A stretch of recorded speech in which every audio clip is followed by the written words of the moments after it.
Stampede, welcome back to my YouTube channel. You are used to seeing my vlogs in the daylight hours, but these are my prime crackhead hours between 12:45 and 1:45 a.m.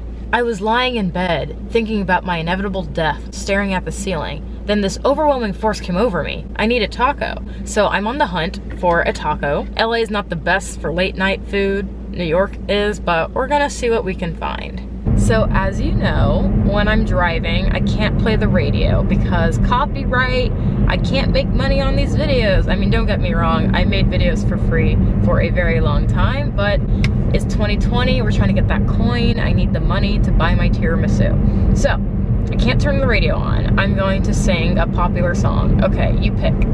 What's a popular pop song that I probably know the lyrics to? All right, cool, I'll sing Lose You to Love Me by Selena Gomez. You promised a relationship and I fell for it. You had a cute pic on your Bumble profile and you said come over and I floored it in my Prius. We'd always go into it blindly. I needed a fuck you to find me. This texting was killing me softly. I'm ready to get married and drop my last name. Actually, that's not true. Like, I'm sorry. When I get married, the man that decides to marry me, the lucky man, he's gonna be Mr. Kelly Stamps. It's gonna take a long time to get married if I choose to stay in Los Angeles for the rest of my 20s because the guys here are more concerned about their spray tans than returning your text.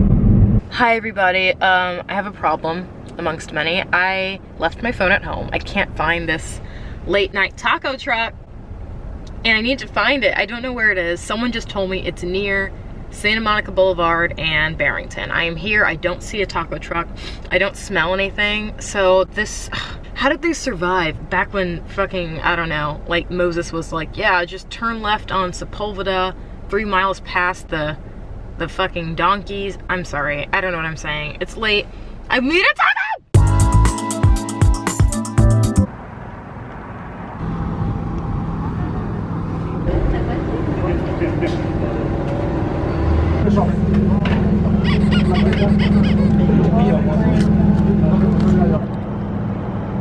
Below Angels. Wow, thanks. I love this part of town. It's that awkward middle ground where West LA meets Westwood meets Santa Monica, otherwise known as the friend zone. That awkward space you can't get out of, but we all end up, oh my God, look at all these angry white women looking at me. I got my tacos and I'm very happy. I think I'm gonna go home now and eat my tacos and practice some recorder tunes. So the thing that I like most about living in LA versus New York is the ability to go on a nice late night drive like this. There's no traffic. I can take my hands off the wheel. This car is super sturdy. I can just like, it's not a Tesla. It does not have autopilot. It's very safe in this area. Around where I just got the taco, that's West LA. I'm in Santa Monica. If I walk outside naked, I guarantee you the homeless people here will not bother me. If anything, they're gonna be like, yo, wait, that's pretty cool, man. Wait, you know that I appreciate that. You're just liberating yourself. You're being a feminist. Like, that's so cool. Look at you just choosing to be naked because you can. I vibe with that. Do you have an Instagram? As opposed to the homeless people in New York, if I walked outside on, let's say, Compliment Corner, otherwise known as Marcy and Myrtle. I call it Compliment Corner because every time I walk around there, that's where I used to live, I would get unwanted compliments and advances from weird old men. If I walked outside there naked right now at this hour, I would for sure get attacked. The homeless people in Santa Monica are very chill. They're people who most likely chose to be homeless and they're just, quote, finding themselves. They dropped out of university at, like, let's say LMU. They're privileged. They're like middle class homeless people. They ask for like plastic straws when they go beg at Coffee Bean. They think they're actually beating the system by being homeless. There's this guy I spoke to, interesting. I was at this place getting a taco called Holy Guacamole, and he was sitting there. I'm like, dude, I see you all the time. Like, what's your story, man? What are you always doing here? He said, what are you doing? I said, well, I'm on my lunch break from work. He said, I don't work. He said it all smug, I don't work. I'm like, all right. He goes, I choose to live a happy life. You're stuck in that oppression of working for the man. We literally have to work to create money. Like, that's how society, that's how the economy works. Like, we have to work if we want, you know, shit that we have. But he lives out of his Target shopping cart. He's very happy about being homeless and he's never complained about it.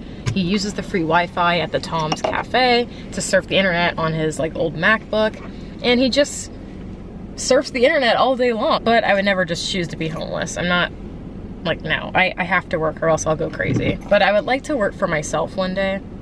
Like, my current goal for 2020 is to make YouTube a full-time job by this time at the end of the year. But I certainly would like to work for myself one day. You know, I thought having this undiagnosed but very obvious ADHD was a problem. I thought having ADHD would ruin my life as an adult. Like, I tend to quit jobs because I don't like them. I lose interest after 3 months. But in reality, I'm such a fucking asset because once I commit to something, I go hard. Like YouTube, I put my time and energy into it because I like it so much, even though it is just a hobby. Once I find something that I really like, whether I am good at it or not, I just commit. Like, look at me, it's 2:30 in the morning and I said I want tacos and I went and got my tacos. So this year, go and get what you want.